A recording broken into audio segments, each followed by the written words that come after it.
नमस्कार, आप देख रहे हैं राष्ट्रीय न्यूज और नजर डालते हैं खबर की। आपको बता दें, फिरोजाबाद जिले के शिकोहाबाद में दिल्ली पब्लिक स्कूल का वर्षोत्सव धूमधाम से मनाया गया।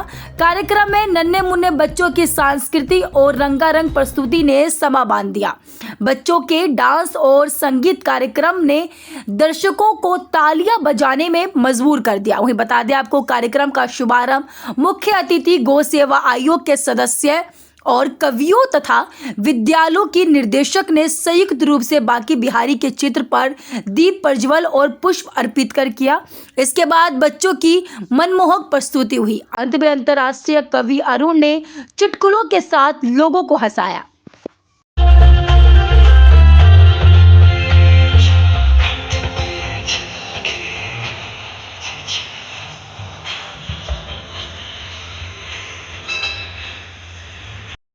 चाहिए इतनी छोटी सी जगह का? सर, जगह छोटी बड़ी नहीं होती। हम तो विद्यालय में आए और कहा गया है कि शिक्षक की गोद में ही प्रलय और निर्माण दोनों पलते हैं, तो विद्यालय कभी भी छोटा हो ही नहीं सकता। और जिस विद्यालय के बच्चे जो हमने उनका कार्यक्रम देखा, तो उनके ट्रेनर्स को साधुवाद और उनके पेरेंट्स को साधुवाद। तो बाकी जगह तो छोटी बड़ी है ही नहीं, हम सब हिंदुस्तान के वासी हैं और हिंदुस्तान छोटा बड़ा कभी नहीं हो सकता, वो एक है, एक रहेगा।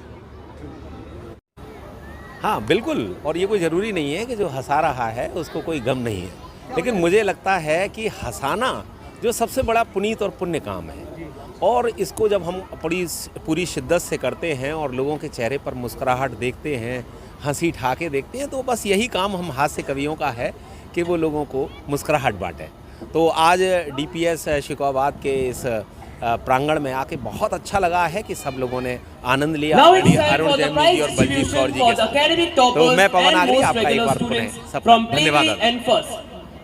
So the names from the toppers of the Playvy and to the first grade are as follows: Ananya Playvy first rank, Garvit Yadav Playvy second rank, Atharv Gupta Playvy third rank.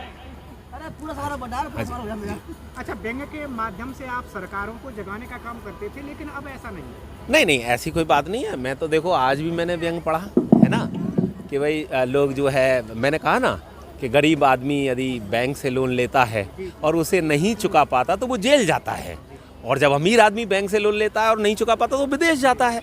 तो हम तो व्यंग कहेंगे, और क्यों नहीं कहेंगे, और यदि हम लोग भी नहीं कहेंगे तो फिर कौन कहेगा।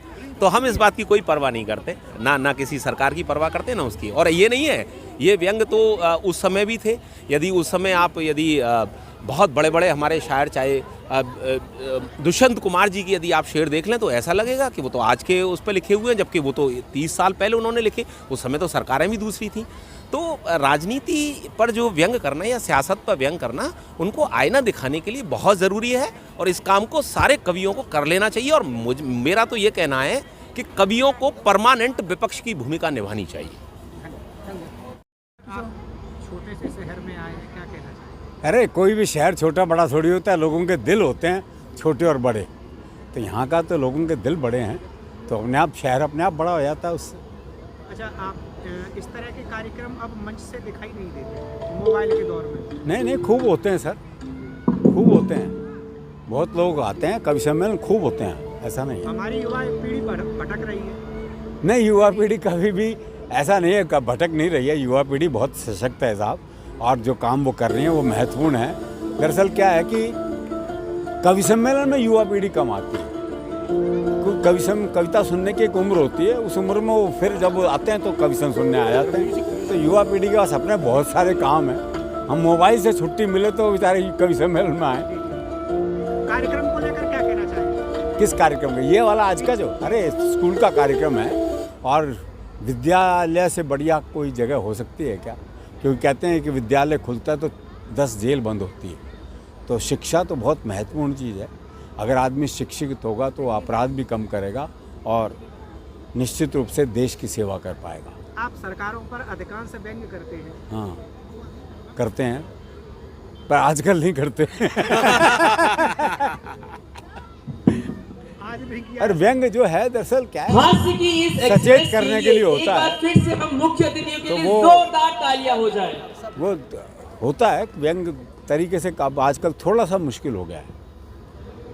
आप लोगों के यहाँ जब लड़की बड़ी हो जाती है तो लड़का ढूंढा जाता है, हम लोगों के यहाँ जब लड़की बड़ी हो जाती है तो सरदार ढूंढा जाता है। और ऐसे ही जब मैं बड़ी हुई तो मेरे घर में भी सरदार ढूंढे और वो हमें देखने आए। अब देखिए पवन जी बड़े खुश होते हैं इस घटना से। अब एक सरदार जी हमें देखने आए, जैसे ये टेबल रखा हुआ है ना, ऐसे ही टेबल बिछा हुआ था, सामने सरदार जी बैठे थे, इधर मैं बैठी थी, इधर मेरी माँ और इधर मेरे पापा। कुछ मिनट हुए, मेरी माँ उठ के रसोई में गई और जो मेरे पापा 20 साल तक मैंने रसोई में जाते नहीं देखे, मेरे पापा भी मम्मी के पीछे पीछे उठ के रसोई में चले गए। अब टेबल पर सामने सरदार जी, मैं और चाय की प्याली। सरदार जी चाय पीते जाए, कुछ बोले ही नहीं। अब मेरे से रहा नहीं गया, मैं समझ गई कि यहाँ बातचीत करने के लिए बिठाया है। गीता जी, मुझे लगता है हमारे दिल्ली पब्लिक स्कूल के बच्चों को एक नई राह और नई सोच प्रदान करने वाला रहा है और उनके साथ ही हमारे बड़े भाई राम कैलाश जी यहाँ पर उपस्थित हुए हैं।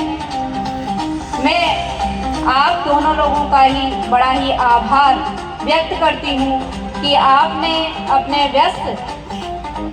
बहुत ही व्यस्त जीवन में से थोड़े से जो क्षण